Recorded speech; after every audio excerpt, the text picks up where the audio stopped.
Hello, good morning प्यारे बच्चों। Biology foundation 11th class में आपका स्वागत है। और आपकी जो ऑनलाइन स्टडीज़ चल रही हैं उनमें हम बायोलॉजी की कुछ बेसिक चीज़ें पढ़ रहे हैं, जिसमें हमने इससे पहले वीडियो में वनस्पति विज्ञान की कुछ शाखाओं के बारे में पढ़ा और आज और हम कुछ शाखाओं के बारे में पढ़ें। तो आज जो हमारा जो टॉपिक है वो है वनस्पति विज्ञान की शाखाएं। तो वनस्पति विज्ञान की जो शाखा हम पढ़ने वाले हैं वो आज है जैसे पुष्प विज्ञान या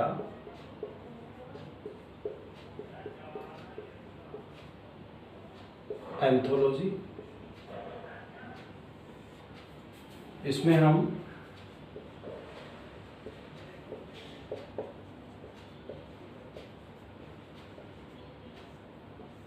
पुष्पों का अध्ययन करते हैं, यानी कि जो आवृतबीजी पौधे होते हैं उनमें जो पुष्प होते हैं मुख्य रूप से उनका अपन अध्ययन करते हैं। वैसे दूसरे अनावृतबीजी पौधों का भी अपन इसमें अध्ययन पढ़ लेते हैं।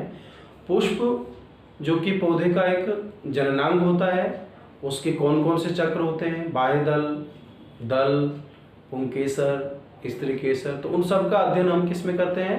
पुष्प विज्ञान यानी कि एंथोलॉजी में। इसके बाद अगला है फल विज्ञान।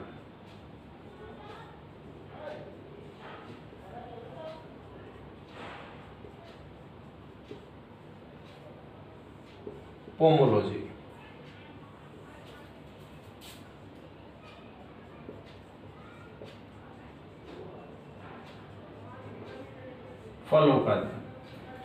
फलों का निर्माण जो है वो अंडाशय से होता है और फल में फल भित्ति होती है, बाह्य फल भित्ति, मध्य फल भित्ति और अंत्य फल भित्ति। तो वैसे देखा जाए तो फलों में ज़्यादातर फलों में मध्य फल भित्ति यानी मीजोकार्प ही भोजन के रूप में खाई जाती है। लेकिन जैसे अपन नारियल की बात करें तो उसमें हम कोई सी भी फल भित्ति नहीं खाते हैं, उसमें हम तरल भ्रूणपोष खाते हैं। तो ये कुछ चीज़ें हैं जो हमें कब पता लगेगी, जब हम फलों का अध्ययन करेंगे। इसी प्रकार से घास विज्ञान,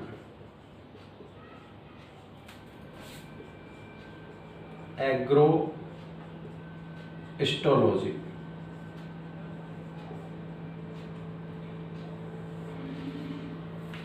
प्यारे बच्चों, ये जो घास विज्ञान में हम जो घासों का अध्ययन कर रहे हैं, तो आपके दिमाग में आ रहा होगा भी घास जो है उसमें ऐसा क्या होता है पढ़ने के लिए। तो यहाँ एक चीज क्लियर कर ले कि घास जो कुल है, घास कुल जिसको हम बोलते हैं ग्रैमीनी कुल, तो ग्रैमीनी कुल में जो पौधे आते हैं उनकी स्थिति कुछ विचित्र होती है। यानी कि घास जो है उसमें कुछ ऐसे पौधे भी आते हैं जिनको हम आज तक मान रहे थे कि वो घास है ही नहीं। जैसे हम बात करें गेहूं, तो गेहूं जो है वो घास कुल का पौधा है। पहले जंगली आवास में पाया जाता था, ये जंगली घास की तरह उगता था। फिर हमने मानव प्रबंधन में लाकर इसकी खेती शुरू कर दी, तो ये आज हम इसको एक खाद्यान्न के रूप में उगाते हैं, गेहूं, चावल। लेकिन इनका जो कुल है वो ग्रैमीनी कुल है, यानी ये भी घासों के अंतर्गत ही हम इनको पढ़ते हैं। ऐसे हम बात करें जो बांस है, तो बांस भी घास कुल का पौधा है, लेकिन इसकी लंबाई बहुत ज़्यादा बढ़ जाती है। और एक चीज़ और ख़ास देखने वाली जो है, जो हम इसमें पढ़ते हैं कि घास जो बांस है, तो बांस में के बारे में एक अंधविश्वास है कि जो बांस का पौधा जो व्यक्ति लगाता है उसकी मृत्यु के बाद ही ज़्यादातर इसमें पुष्प देखने को मिलते हैं। और आपने भी देखा होगा कहीं बांस में आपको पुष्प कहीं नजर आए हैं? नहीं नजर आए होंगे, क्योंकि बांस एक ऐसा पौधा है जिसमें उसके जीवन काल के 70 से 100 वर्ष के बीच में पुष्प आते हैं। अब अगर किसी व्यक्ति ने बांस का पौधा लगाया है तो उम्मीद यही है कि उसकी मृत्यु के बाद ही उसमें पुष्प आएंगे, क्योंकि उसका जीवन काल जो है वो इतना नहीं होता मनुष्य का। 60 से 100 वर्ष का होता है, तो 100 वर्ष तक तो बहुत बिरले ही पहुंच पाते हैं। और फिर जब वो व्यक्ति बांस का पौधा लगा रहा है तो उसकी उम्र भी 20-30 वर्ष तो होगी। तो इसलिए देखा गया है कि बांस के अंदर जो पुष्प है वो 70 से लेकर 100 वर्ष के बीच में आते हैं उसके जीवन काल में। तो इसलिए बांस का जो पौधा है वो घास कुल में है। एक पौधों में जो पुष्प आते हैं उस आधार पर हम पौधों को पॉलीकार्पिक और मोनोकार्पिक 2 कैटेगरी में बांटते हैं। मोनोकार्पिक वो होते हैं जिनमें जीवन काल में एक बार ही पुष्प आते हैं, जैसे गेहूं है, सरसों है, बांस है। तो इसका मतलब क्या हुआ, एक बार पुष्प आने के बाद वो पौधा नष्ट हो जाता है। गेहूं में देखते हैं अपन, पुष्प आते हैं, फल बन जाता है, पौधा सूख जाता है, नष्ट हो जाता है। लेकिन कुछ पौधे ऐसे होते हैं जिनमें 12 वर्ष के बाद पुष्प आते हैं एक बार, जैसे कि कर्नाटक तमिलनाडु की पहाड़ियों पर देखा जाता है कि 12 वर्षों के बाद एक बार पूरी पहाड़ी जो है वो नीले रंग की हो जाती है। तो नीला कुरेंजी नाम का जो पौधा है वो वहाँ पर मिलता है और 12 वर्ष में एक बार पुष्प देता है, जिससे पूरी पहाड़ी नीले रंग की हो जाती है। तो ये 2018 के आसपास ये देखा गया था।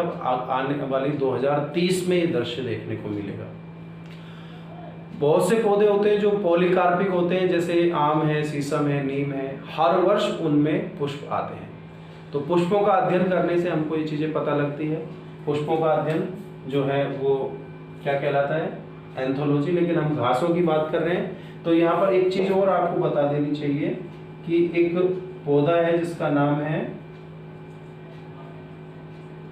कांग्रेस घास। हाँ, देखने में थोड़ा नाम आपको लग रहा है, इसको गाजर घास भी बोलते हैं। इसका वैज्ञानिक नाम होता है पार्थेनियम। क्या होता है, पार्थेनियम। तो ये जो पार्थेनियम है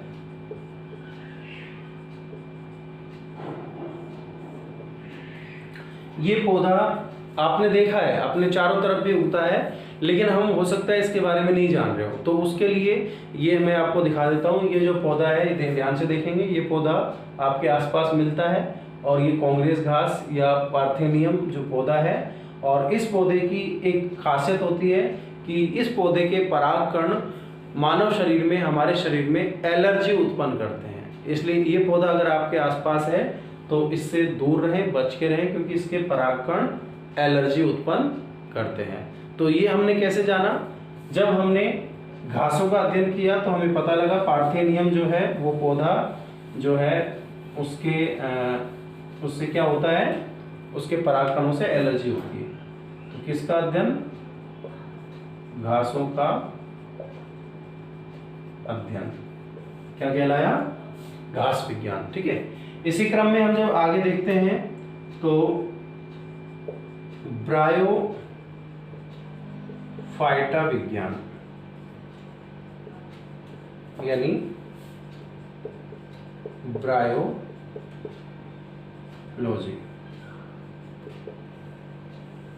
पौधे जो होते हैं, पौधे तो उनका एक क्रम होता है। सबसे निचले स्तर पर शैवालों को पढ़ते हैं अपन। उससे पहले भी अगर अपन देखें तो नील हरित शैवाल जो है, जो ब्लू ग्रीन एल्गी, वो सबसे सिंपल तरह के पौधे माने गए हैं।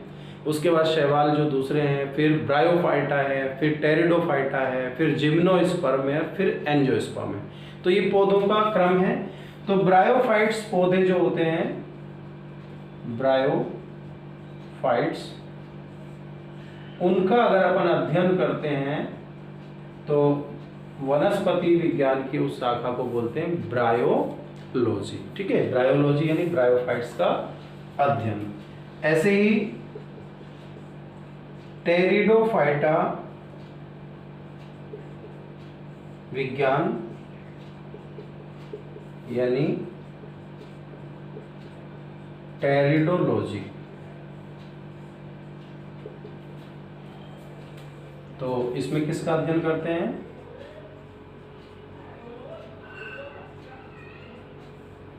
टेरिडोफाइट्स का अध्ययन। तो जीव विज्ञान की, वनस्पति विज्ञान की वो शाखा जिसमें हम टेरिडोफाइट्स पौधे का अध्ययन करते हैं। जैसे हम देखते हैं कि ब्रायोफाइट्स जो इससे नीचे थे, ब्रायोफाइट्स तक क्या है, जड़, तना, पत्तियां और संवहन तंत्र ना के बराबर पाए नहीं होते हैं पूरी तरह से।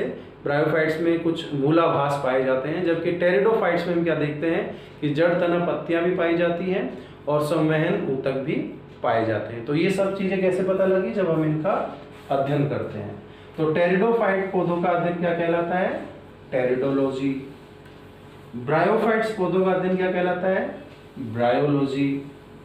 घासों का अध्ययन एग्रोस्टोलॉजी, फलों का अध्ययन पोमोलॉजी और पुष्पों का अध्ययन एंथोलॉजी। तो ये वनस्पति विज्ञान की कुछ शाखाएं हैं। और अगर हम शाखाएं देखें तो हम क्या देखते हैं कि वनस्पति विज्ञान की एक शाखा होती है जिसको बोलते हैं मृदा विज्ञान, यानी कि पेडोलॉजी।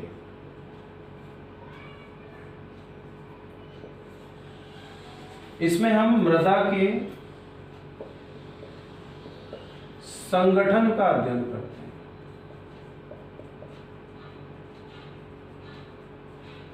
तो मृदा के संगठन का अध्ययन वनस्पति विज्ञान की किस शाखा के अंतर्गत करते हैं, पेडोलॉजी। ध्यान रखेंगे, पेडोलॉजी यानी कि मृदा के संगठन का अध्ययन।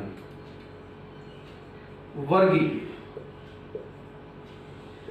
यानी टैक्सोनॉमी,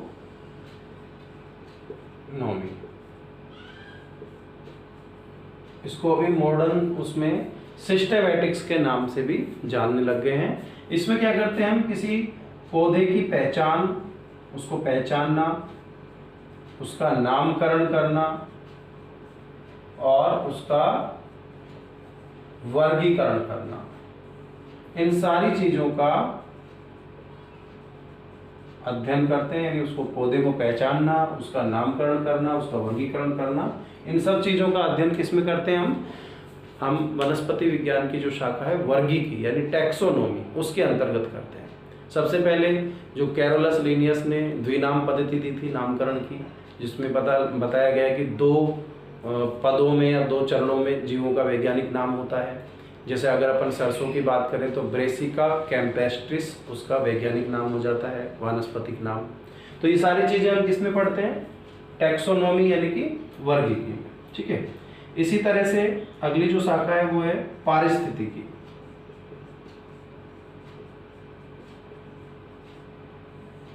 यानी इकोलॉजी।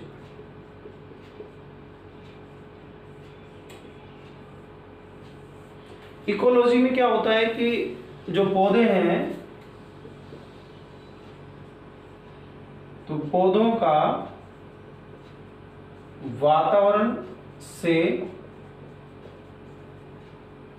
संबंध का अध्ययन।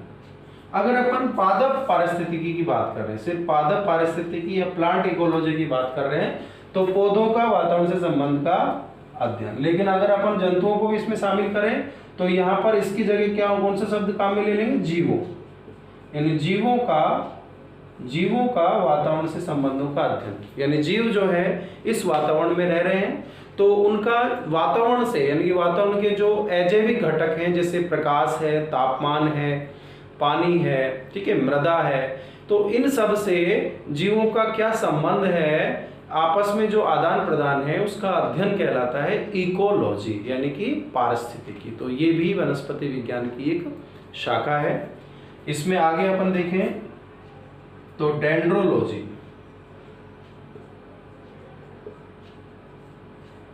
डेंड्रोलॉजी में हम वृक्ष व झाड़ियों का अध्ययन करते हैं। इसका अध्ययन करते हैं, वृक्षों का और झाड़ियों का अध्ययन वनस्पति विज्ञान की किस शाखा के अंतर्गत करते हैं, डेंड्रोलॉजी। ध्यान रखेंगे। इसी से मिलता जुलता एक वर्ड और है वृक्ष कालानुक्रमण, यानी कि डेंड्रो क्रोनोलॉजी।